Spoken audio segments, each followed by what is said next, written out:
Hey, Luke, good to talk to you. Good to meet with everybody. I've never done this before, so go easy. Oh, no, you're in good hands. Trust me, you're in good hands. Thank you. Congratulations. I want to say that first of all. The original Maximum Entertainment is a classic, and I mean that. It's a classic in every sense of the word. And now here you are with 2.0. This is a very exciting time, and why don't you start things off by letting people know? I know we did our quick chat. You kind of told me some of your background.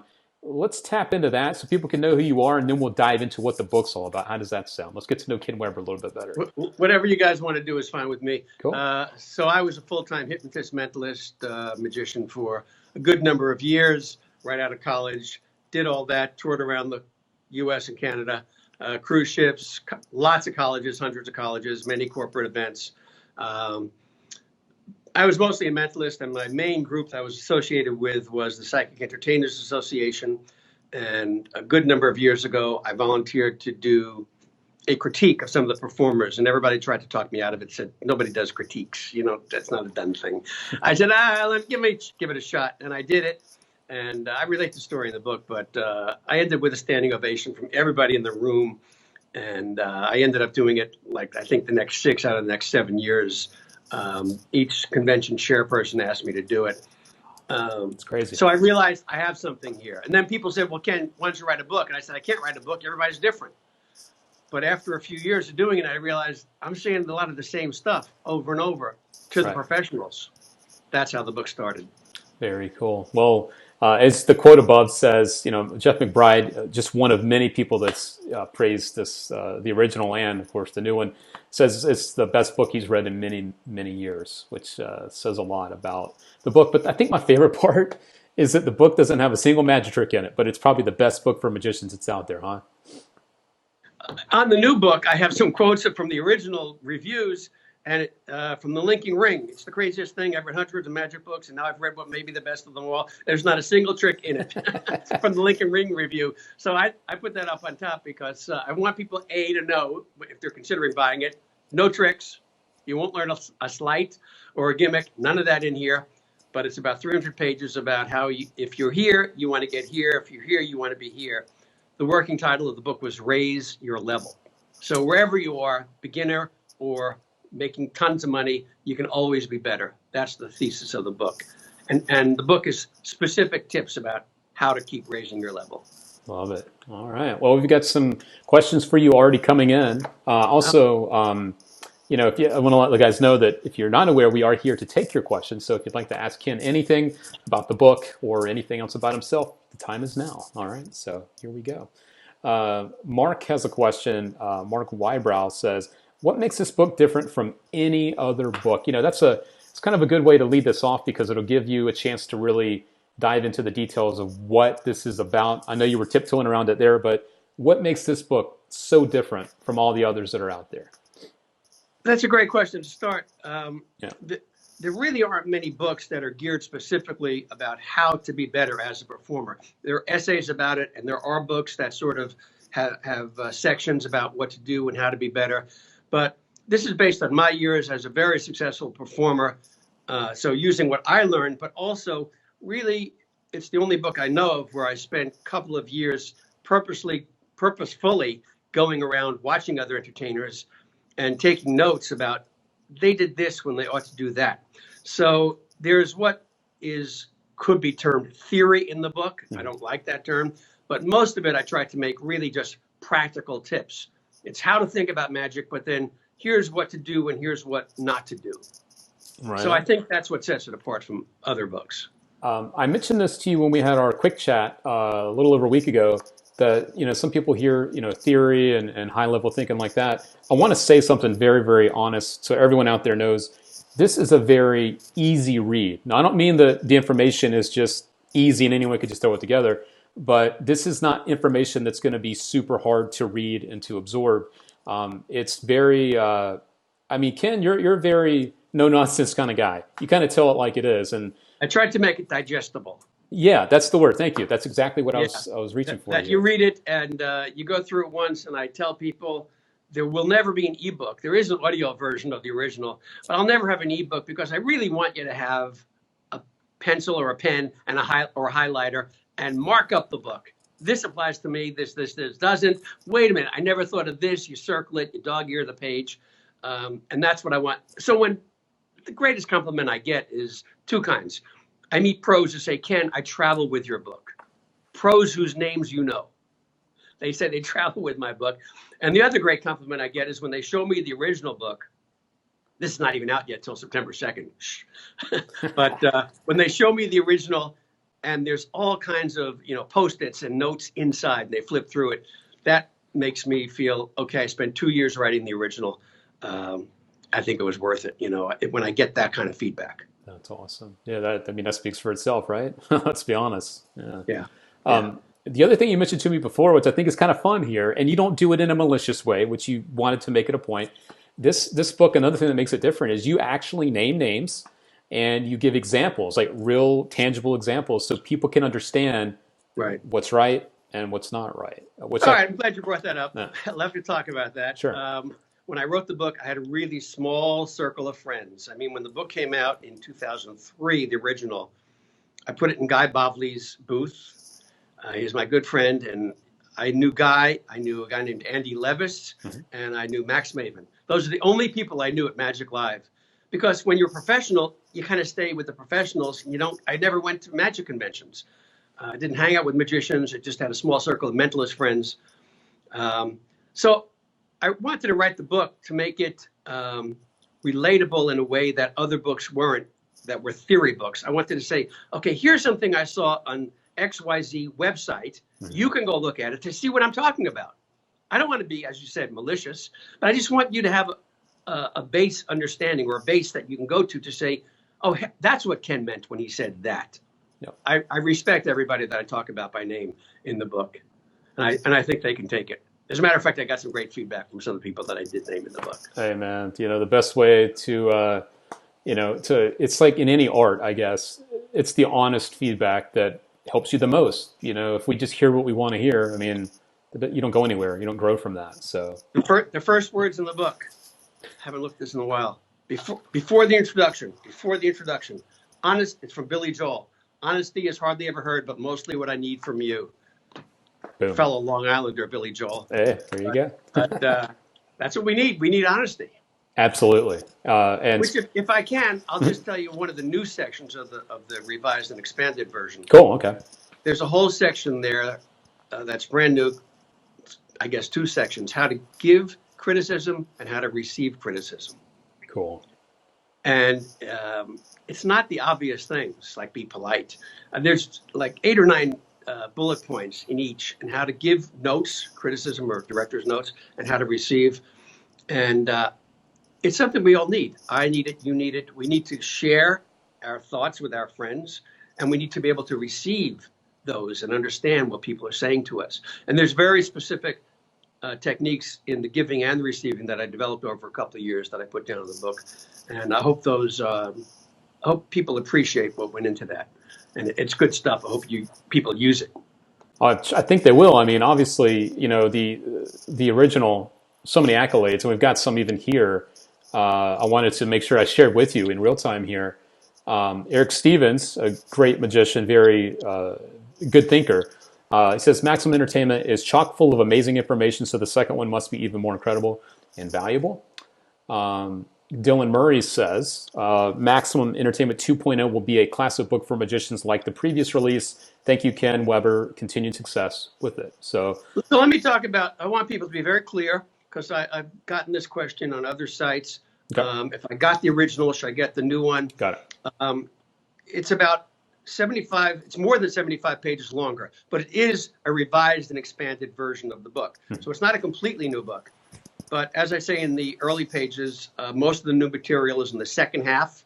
But basically almost every section has been tweaked or revised in some way. So it can't hurt to reread the stuff you read anyway, but then there's just lots of new stuff in there. Cool. That was actually, we've had a couple of people ask us, we've got Rinzi Norris on here right now saying, what's the difference between this and the original? So it's nice that you kind of already took that. You already answered that because you knew it was coming anyway. I mean, let's be honest. I knew it was coming. Yeah. What was this? Oh, here's a specific question about the book. Iman would like to know, would this book help me if I wanted to start doing a few pro gigs? So if he's someone rather that wants to get out there and start performing and doing pro stuff, is this a book for him? The answer is definitely yes. Yeah. You and I were talking before we went live. Yep. And I said the original title was Raise Your Level, and it's for beginners, it's for intermediates, and it's definitely for pros. I mean, as I said earlier, one of my best compliments is top pros tell me they read the book once a year or they travel with the book. So certainly if you're a beginner, why waste time making mistakes that I can help you not make? Yep. And if you're up near the top of the ladder, well, you may only have one or two tweaks to your act that you learned in the book, but that's gold if you want to be able, from here. I'm trying to stay in the frame from here to here, get even better. Very good. Also, J.R. Russell I've got this popped up on the screen. He says, I try to reread my copy once a year. And, you mentioned that people travel with it. It's definitely something that people will want to reread over and over again. It's a good refresher to remind you of the important things when it comes to being a good entertainer. So when I wrote the original, I said, I'm packing a lot of stuff into it. Nobody's going to remember, what happens if this happens or that happens. Mm-hmm. I said to myself, really, the only way is to reread the book a few times because you're never going to remember all of it. I won't remember all of it. So I'm always glad to hear when people say that. Absolutely. And as the guy behind it all, that's got to be a great feeling.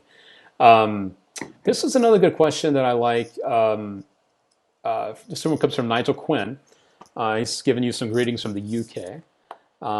He wants to know, this is a really good question because I know your life now, but I don't even know what the answer is to this question. He wants to know, do you still perform minimalism? Are you still gigging every now and then? Do you do a few gigs or have you kind of unplugged from doing that? I'm basically unplugged. Okay. And I'm right now in the office of Weber Asset Management, my investment firm. I had two hobbies growing up. One was magic and one was Wall Street investing. And for about 17 years, I did the performing. And while I was flying from gig to gig, I was keeping up with how to invest. And I realized I know more than a lot of the reporters who are writing about money. Cool. And I started a newsletter to help people not get screwed by brokers. And that business just kept growing and growing. And now I manage hundreds of millions of dollars for other people. So I really can't leave my clients and go fly, across country or somewhere to do gigs. Having said that, those of you who follow me on Facebook, a couple of months ago, I posted that I did a pure mentalism gig. And man, that bug bit hard. I had a great time doing it. Oh, cool. I got great reaction and I want more. Oh, wow. So who knows? Who knows what the future will bring? That's exciting. All right. Very cool. Well, I know a good book you should read if you're looking to get back into performing. Email me privately. All right. Actually, his other part of the question was, will there be an audio version of the 2.0 as well? Do you have any plans on that? I forgot to mention that. Nothing in the works. Okay. It took a long time to get that first one off the ground. Kent Cool. Axel did a great job in the first one, but nothing planned in the near future. Okay. Good to know. Ellis Cohen asked a question. Yeah, I guess this is a question we could look at because this is the new kind of generation of what's going on with magic. It seems to be evolving into more and more social online. Is this a book that will help people that are looking to do like performing with things like YouTube or social media? I know that the information is, it can carry over anywhere, but for people that are in that space, do you think that they would find some value in this too, like the social people out there using it? My birthday's tomorrow. I'm an old guy. I'm on Facebook, and that's about the extent of my social media knowledge and presence. Sure. Yeah, I mean, there's plenty in the book about how to develop your act, how to rehearse, how to script your shows. So I think it certainly can't hurt. Yeah. But my book is really geared for, and this leads me to another good point, what separates the first book from the second book. It's very much geared for what I used to do, which is stand in front of an audience and talk to an audience and entertain. So there's, that's a big chunk of the magic world. But this book has a small section on silent acts, which the first book didn't have, because I noticed a lot of things over and over that were bothering me about people who don't talk, who perform to music. So that is in there as well. So that's one of the new parts of the 2.0 book. Okay, very good. A cheeky question here, but I'll ask it because it's pretty funny. Any books on investing? Ken Weber, any? Are you writing some books on investing now? I'm here in my office. I can call my staff to bring me. There's a book called Dear Investor, What the Hell Are You Doing? Ken Weber. Ken Weber. No way. Yeah. Wow. Yeah. Dear Investor, What the Hell Are You Doing? If you actually go on Amazon, funny you asked about that, and look at the reviews, there are names you'll recognize who reviewed the book. They actually read the book. But yeah, I'm proud of that book too. Wow. You do it all, huh? I don't know what you don't do with this. I don't do it all, but I do that. Okay. All right. That's fair. Yeah. Some other nice comments coming in here. David is saying honesty is really needed, especially when selling a new trick. Honesty in the trailer, honesty in surroundings, honesty in difficulty. Basically, he's saying it's hard to be honest, but it's definitely something that we should all try to be, especially as entertainers, be honest with ourselves so we can grow. And you definitely drop that in the book. Yeah, honesty is very hard. And that's why I have that new section about how to give and receive criticism or notes. Yeah. And I say, even for me, as literally the guy who wrote the book on director's notes, it's hard for me. Yeah. Now, sometimes I feel I overstep my boundary, but if I see somebody who I respect and I say, I know I can make this little part of their act better. Hey, Biff, that's the word I use to Magic Live. Let me just give you one tip, or I'll couch it as a friendly a manner as I can. But yeah, it's even hard for me to share thoughts. What we don't need in magic is more people just standing in the back or sitting with friends and making snide comments. Yep. That was the genesis of the book. And I'll just tell you, this is not really in the book, so I'm going to share it with you and your friends here. At the PEA, the Psychic Entertainers Association, Bob Cassidy, that's a name that's known to mentalists. Mm-hmm. Bob Cassidy and I would stay in the back, and we would just, heckle quietly the guys who are performing. And that was fun. It accomplished nothing. It didn't help anybody. So you either say to a performer, great show, or you don't say anything. Yeah. And I realized after a while, we got to help everybody. The rising tide lifts all boats. The more that you are, the better you are, Luke, the better Ken Weber is, the better anybody watching is, the better it is for magic and mentalism overall. Well said. So we want to try and help our brethren and sisterin.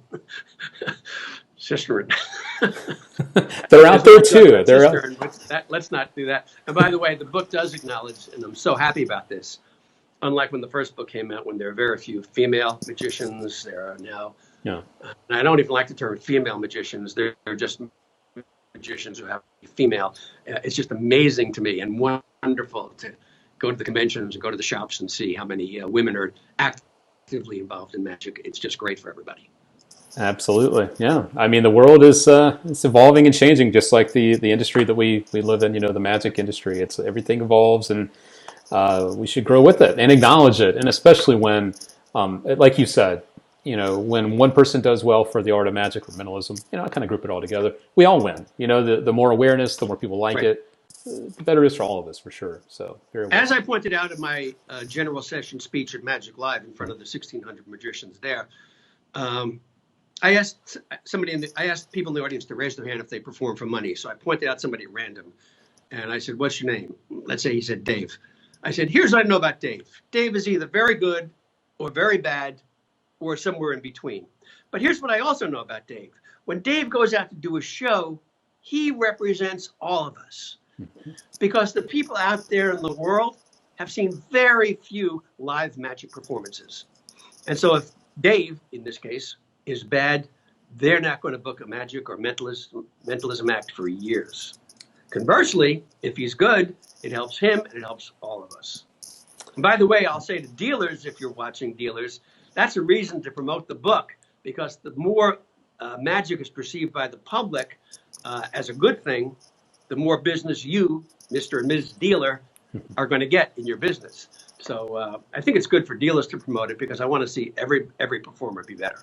Absolutely. It is interesting, the way that magic has been booming more and more. I mean, look at, Shin Lim winning America's Got Talent last year and the champion show that they had. And yeah, magic, I don't think, in my lifetime, I don't think magic's ever been more popular. I don't know if that's true or not, but to me, I don't feel like it's ever been more popular. I think there's no question that that's true. Yeah.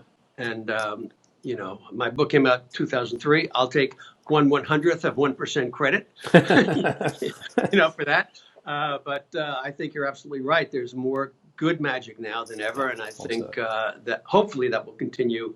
That we'll have good magicians who take the art and the craft of magic seriously. Absolutely. Let me just, before I forget, I do want to point out there's an expanded section here on music. Oh, cool. I think if more and more people understand the power of using music and using it in the right way, I think that will help all magic get better, make us look more professional. So there's a good section here. I have contributions from Shorin Farquhar and from Shoma, the FISM-winning Hungarian magician. Oh, yeah. They both generously contributed some good stuff to the book about how to use music in your act. And I think that's one of the really important points I want to get across in terms of what's new. I'm glad you mentioned that because, a name we just mentioned a moment ago, a good friend of ours here at Murphy's, Shin Lim, he seems to be a master of using music. Absolutely. And being very theatrical. And I mean, look, what you just said, that's the proof. There's someone that takes card tricks. I mean, no bad blood towards Shin, but it takes something like card tricks. He puts good music around it, the theatrical, and it's powerful. And don't forget, he started as a classic pianist. That's true. He's a trained classical musician. Yep. He understands music and movement and timing. He gets it. And I think that, again, will help lift everyone as more and more magicians, thanks in great part to technology advancements, and the book covers some of that, how to use technology to make your music more effective and how easy it is. In my day, it was not easy to use music. Either had a live band or I'd give a CD or a tape long ago, and that was not effective. Now it's just so much more effective and easy to use good, powerful music. Yeah, you could pretty much use your phone and plug it in and have your music streaming. Yeah. I was going to let you know as well, David, one of our regular viewers says, I think I'm going to purchase this book. The price is worth the money just for a lesson on how to criticize. So obviously that's a very important topic to him. And I know to a lot of people too, that's a very touchy thing, I guess, at the end of the day. But very touchy. And that's why it's two sections, how to give criticism and how to receive criticism. Right. And I give an example there of when somebody critiqued something I did. And I said, well, that's not a good note because that joke has worked for 30 years. And, why would I? And it wasn't until 3 days later when that joke is passé and inappropriate now. But it took me 3 days for it to smack me in the face and say, doofus, he was right. So that's part of it. How to receive criticism is don't respond right there on the spot. Just say thank you. All and right. That's the, yeah. I was going to read off a few more quotes. I love to, here I am, the man in the middle, being able to chat with you. And I'm not blowing smoke, Ken. I mean it. When I appreciate that, and you can do that all day long. And I appreciate nice things, but I would love to talk about specific things in the book. Let me just go through a few things, okay? In case people have no idea what's in the book. Okay. I talk about how to be your own director. I talk about things like lighting and sound. I talk about, and this sounds funny, but it's how to be funny as a magic act. There are ways to do it, and there's ways not to do it. There's an expanded section on my love, which is mentalism. There's a whole section on words that we use, what to say and what not to say. And don't use cliches, and that applies to magicians. And then there's an expanded new section. It's a new section for mentalists, the cliches that mentalists use and that we should start getting away from. Like, would you like to change your mind? Everybody says that. Stop saying that. Here's what I want you to do. Stop saying that. Everybody says that. Don't be just like the guy they saw a year ago or 2 years ago. They will remember that, and it doesn't help you. It hurts you. Be original as much as you can. Here's a little tip for people who are watching. It applies to music, and it applies to language. In terms of music, if you hear music that's good, don't use that music. There's a universe of music. If you hear a line that's good, don't use that exact line. Maybe tweak it. Maybe do something to make it yours. But since in magic we have a limited number of plots, things appear, they disappear, they levitate, whatever it is, don't do the same things that your buddies or your idols are using. Make it your own. Everybody says that, but it's not that difficult if you make a real effort to do it. I talk about that in the book too, about how to do it. Very cool. I'm soaking all this up just like everyone else is, and there's people also chatting here. I'm trying to keep up with the. I know you're listening to me and reading. I know it's not easy. Yeah, well, I'm doing my best. Doing my best. You're doing great. Ben is also saying this is a fantastic book, a must buy. I mean, he's one of many that are going to be saying that for sure. A specific question to the book, because we are talking more about specifics. Daniel Ricks would like to know, how many chapters are there and how many pages? Now, I know you mentioned earlier that this is an expanded version with more pages than the original, but how many? Right. The original was 250 pages, and the current one is 332 pages. Okay. So there's actually more new pages than that because there's a little section before the book, the page count starts. Got it. So it's technically like 81 new pages, but it's 330 pages. Okay. But as you say, it's not heavy reading. Nope. How many chapters are there? I don't. If there's a lot of them, you can kind of wing it. But how many are there in the book? Do you happen to know off the top of your head? I don't know. Chapter 4 is the 6 pillars of entertainment success. That's one of my favorite chapters. Chapter 5 is scripting and rehearsing. Chapter 6, choosing material and developing your act. Chapter 7, your appearance. Chapter 9, I'm jumping, language skills. Chapter 13, music. Chapter 15, close-up magic, a whole section on close-up magic. Nice. Chapter 18, very important, dealing with spectators. Chapter 19, before the show. Chapter 20, during the show, what should you be doing? Chapter 21, nobody has anything like this, closing the show, and then chapter 22, after the show. Oh, wow. And then like that. So altogether, 25 chapters. Very cool. I've never been asked that question.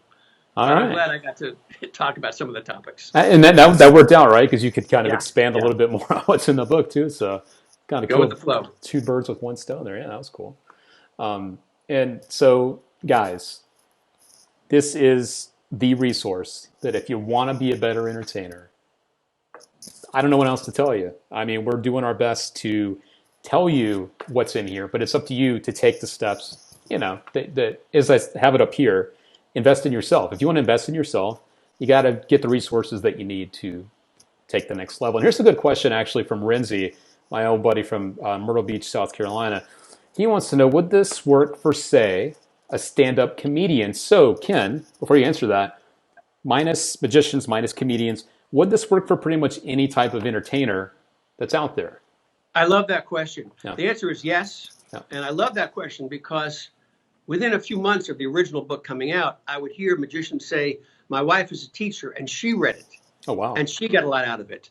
And so certainly comedians, anybody who appears on stage needs to develop the act, needs to rehearse properly, needs to be concerned about their appearance, needs to be concerned with their language skills, needs to be concerned with how to treat people before the show, during, and after the show. It's director's notes for magicians and mentalists, but I think anybody who appears in public in front of an audience can get something out of the book. Absolutely, yeah. And as Ken mentioned a moment ago, this is actually still on pre-order for the moment. This is actually going to be available. I believe the official date is September 2nd. Ken, is that right? Yeah, September 2nd. Just throwing up another picture of the cover here. Maximum Entertainment 2.0, the revised and expanded edition. This is very exciting times. And for me, this has been just a really surreal thing to chat with you again, because this is a book I've looked at for a long time. I've read, I've studied. This is so great that it's getting a bump to bring it back, because what's the old saying? What's old is new again. The information is not dated at all, but it's great that the awareness is here again for people to grab hold of this that may have missed it the first time, or maybe they weren't even an entertainer the first go around when the book came out, So it's great that we can bring this awareness to people. And I'm aware that Ken Weber has somewhere to go. I'll just say, when people talk about investing in yourself, I was told, because the book is bigger, and I kept it as a hardcover, that I can charge more. So it's $40. I kept it the same price, even though it's all those pages longer. It's still hardcover from 2003, 2019. I said I want as many people to be able to access the book as possible. So That's cool. I think it's a reasonable investment, especially if you're going to make money from this field. Here's one last question, because I know that you're on your way out to the U.S. Open tennis tournament. Very jealous. Yeah. Nigel would like to know, other than Maximum Entertainment 2.0, obviously, what is your favorite Magic-related book, or maybe books? Do you have any favorites that maybe people would enjoy when it comes to Magic-specific books? Do you have any favorites? There's many good ones. Yeah. There's one I can recommend. I wrote the introduction to it. It was Jeff McBride's The Show Doctor. Okay. And I wrote in the introduction, never thinking I'd be doing the 2.0, that it's the closest thing to the next version of Maximum Entertainment, even though it's really quite different. It's based on Jeff's columns, I think in Magic. I don't think it was Genie. I think it was a Magic magazine. Okay. Hope I'm not wrong about that. But his columns, and he had tons of great material. Jeff, obviously has been around the block many times. Oh, yeah. And so he compiled it, he updated it. So The Show Doctor is a book I can wholeheartedly recommend. Cool. To go along with Maximum Entertainment. All right. Well, I appreciate the extra bit of info there. Little 2.0 action there. There we go. Yep. Cool. Well, Ken Weber, two things here. I want to say, first of all, thank you for your time. I know that you're a very busy guy, and tomorrow is your birthday, so happy early birthday from all of us here at Murphy's Magic and all the people watching. A full day at the U.S. Open. I'll be thinking about you now that I know that you're a former tennis player. Oh, yeah. Yeah. Although once a tennis player, always a tennis player. Maybe you'll come to New York and we'll go on the court one day. Bring it. Let's do it, man. I'm looking forward to that. That'd be awesome, dude. Cool. JR is actually confirming that those things from Jeff were in Magic Magazine, by the way, just so you know. So you were right. You were right. There you go. Awesome. Well, Ken, thank you so much for your time, and enjoy your birthday and the rest of your day heading over to watch some tennis with the fam. And yeah, we're all excited about this. So guys, get it, got it, good. Check out Maximum Entertainment 2.0. I enjoyed it, Luke. Thanks so much.